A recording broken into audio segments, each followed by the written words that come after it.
അപ്പോഴേ ഇന്ന് നമുക്കൊരു ടിഫിൻ സാമ്പാറായാലോ. ഉണ്ടാക്കാനാണെങ്കിൽ വളരെ ഈസി, സൂപ്പർ കോമ്പിനേഷനാണ്. ഇഡലിക്കൊപ്പം, ദോശയ്ക്കൊപ്പം, ഇനി ചോറാണെങ്കിൽ അതിനൊപ്പം കഴിക്കാനായാലും. നമ്മൾ മലയാളികളെ ഈ ഒരു ഐറ്റം അങ്ങനെ അങ്ങോട്ട് കൂട്ടിയിട്ടുണ്ടാവില്ല, കാരണം പച്ചക്കറികൾ ഇതിനകത്തില്ല. തേങ്ങയാണ് വേണ്ടത്. പച്ചത്തേങ്ങ അരച്ച് വെച്ച സാമ്പാർ അടിപൊളിയല്ലേ. നമുക്കിതൊന്ന് ഉണ്ടാക്കി നോക്കിയാലോ. ഇനി ഒരു മിക്സിയുടെ ജാർ എടുക്കുക, അതിലേക്ക് ചിരകിയ തേങ്ങ ഇട്ട് കൊടുക്കാം. കൂട്ടത്തിൽ സാമ്പാർ പൊടിയാണ് നമുക്ക് വേണ്ടത്. ഞാനിവിടെ ബ്രാഹ്മിൺസിൻ്റെ സാമ്പാർ പൊടിയാണ് യൂസ് ചെയ്യുന്നത്. നമുക്കിതിൽ മെയിനായിട്ട് ചേർത്ത് കൊടുക്കേണ്ടത് ബോംബെ സാമ്പാർ പൊടിയാണ്. അത് നമുക്കിവിടെ കിട്ടിയില്ല, അതുകൊണ്ട് ഞാൻ ഈ സാമ്പാർ പൊടി വെച്ച് അഡ്ജസ്റ്റ് ചെയ്തു. കുറച്ച് വെള്ളം കൂടെ ഒഴിച്ച് നല്ല ഫൈനായിട്ട് നമുക്ക് അരച്ചെടുക്കാം. ഇതേപോലെ വേണം നമുക്കിത് അരച്ചെടുക്കാനായി.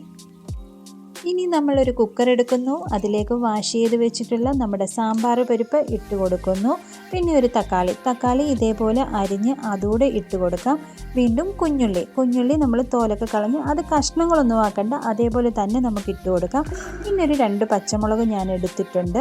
പിന്നെ നമുക്ക് വേണ്ടത് ജീരകമാണ്. ജീരകവും ഉപ്പും കൂടെ ചേർത്ത്, പിന്നെ നമ്മൾ അരച്ച് വെച്ചിട്ടുള്ള നമ്മുടെ അരപ്പ് അതും കൂടെ നമുക്കിതിലേക്ക് ചേർത്ത് ആവശ്യത്തിന് വെള്ളം ഒഴിച്ച് നമുക്കിതൊന്ന് വേവിക്കാനായിട്ട് വെക്കാം. ഇനി സാമ്പാർ ഉണ്ടാക്കാനായിട്ട് പച്ചക്കറികളില്ലെന്നും പറഞ്ഞ് വിഷമിച്ചിരിക്കുന്നവർക്കും രാവിലെ കുഞ്ഞുങ്ങൾക്കായാലും വലിയവർക്കായാലും ടിഫിനിൽ നമുക്ക് കൊടുത്തു വിടാൻ പറ്റിയ അടിപൊളി ഒരു സാമ്പാറായിട്ടും, ഇനി ബാച്ചിലേഴ്സിനും വേഗം ഉണ്ടാക്കാൻ പറ്റിയ ഒരു അടിപൊളി സാമ്പാർ റെസിപ്പിയാണിത്.